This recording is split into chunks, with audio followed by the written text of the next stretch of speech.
Greetings to my elders from all over the world and also to my friends and family. My name is Siambulela. Welcome to my first YouTube video. As you can tell from the title of the video, today I'll be sharing the lessons that I've learned through being a daughter.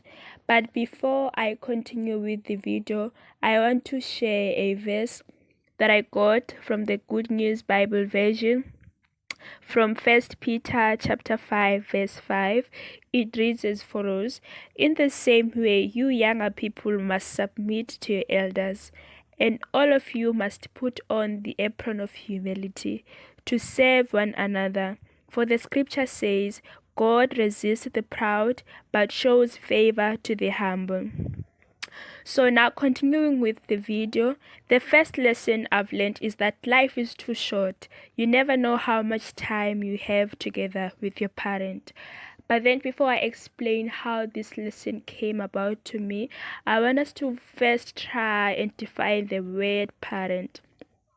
So according to a definition I found on Google, a parent is a person who brings up and cares for one another. But, however, we need to note that being a parent doesn't necessarily mean that you biologically passed your genetics to a child. A parent can take on different forms, such as a step-parent, grandparent, legal guardian, and so forth. So now this first lesson came about to me after my mom got involved into a car accident that nearly took her life in December 2019 when I finished writing my matric exams. So when I got the news about the accident, I started thinking about all the issues that I haven't yet resolved with my mom. Also started thinking about all the wrong things that I've done to my mom but haven't yet apologized for at the time. And also I started thinking of the fact that my mom didn't know that I have forgiven her for some mistakes or for some things she has done to me and my sister while growing up. So at the time there was a lot of drama, there was a lot of anger, and also there was a lot of conflict, and also an unhealthy relationship between me and my mom. So when I got the news and saw my mom in the condition that she was in, I started thinking that I can't let things keep going on like that. I should do something about it. I should try work towards building a relationship with my mom, because truly when I got the news, I just realized that life is too short. You never know how much time you have with your parent. So I did my best to try and work towards building a good mother and daughter relationship, which is now in progress and in a better state than it used to be before the car accident. So this is the first lesson that I would like to share.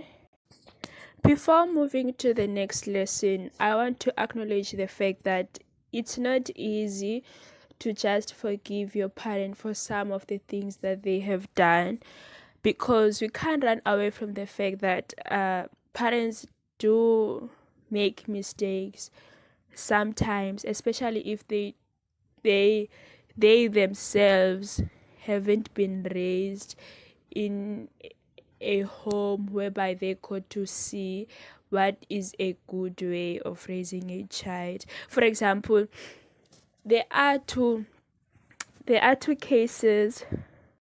For example, what do I mean by that? There are two types of things that parents do to a child.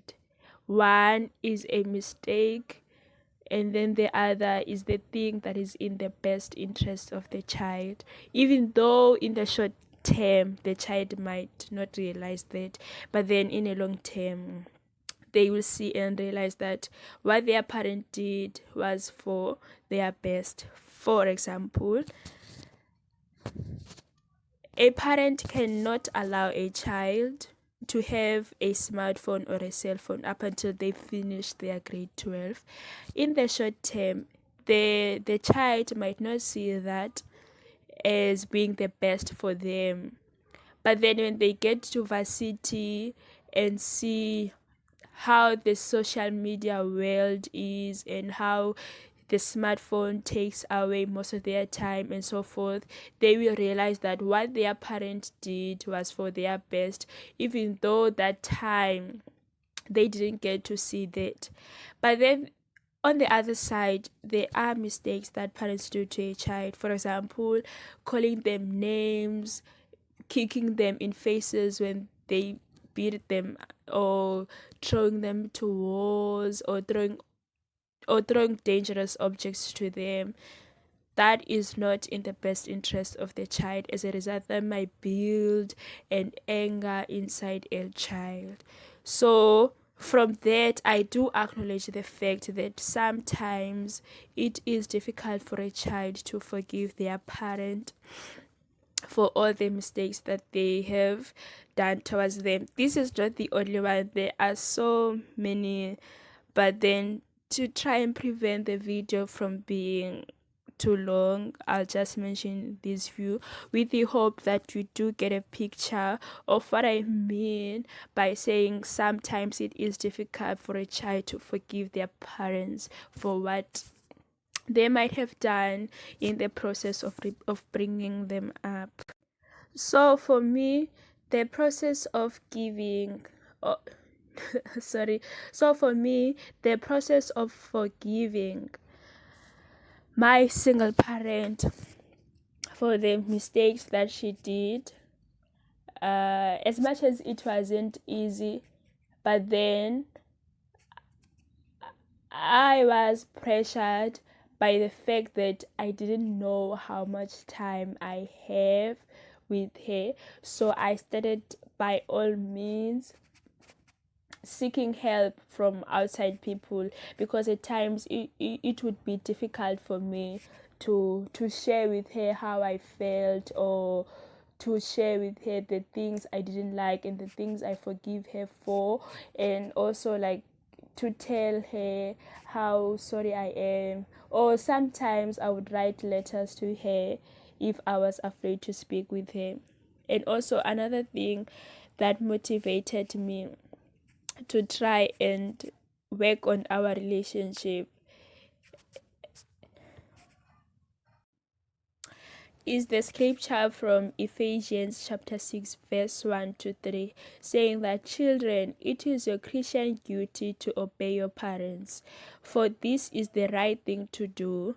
Respect your father and mother is the first commandment that has a promise added, so that all may go well with you and you may live a long time in the land. So sometimes I would try, but then my mom wouldn't respond in the same way.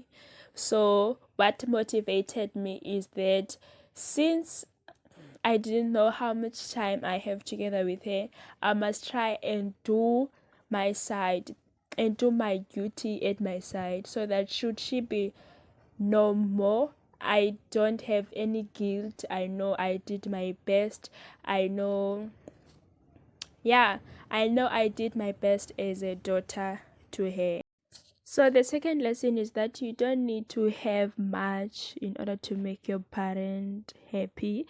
So I learned this lesson while I was still in high school. In high school, I used to sell chips, biscuits, chocolate sweets, just to make pocket money, and also to make money to buy toiletries, because my mom was unemployed. So sometimes I used to come home and give her some money, maybe to buy airtime or anything that she might need. So the smile and the appreciation that she would show towards my act really confirmed to me that as a child, I don't need to have much in order to make my mom happy. So from there, I started developing the habit of getting anything for my mom, even if it's a small thing, even if it's a toothbrush and a toothpaste. The fact that it was coming from me, she would really appreciate it. And then so from there, I've learned that I don't need to wait until I get my degree and start making huge amounts of money in order to make my mom happy.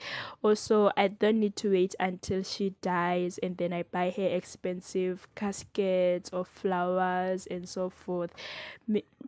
Meanwhile she's still alive, I can do anything, just simple acts out of my heart, from the bottom of my heart, and then she would appreciate and be a happy person.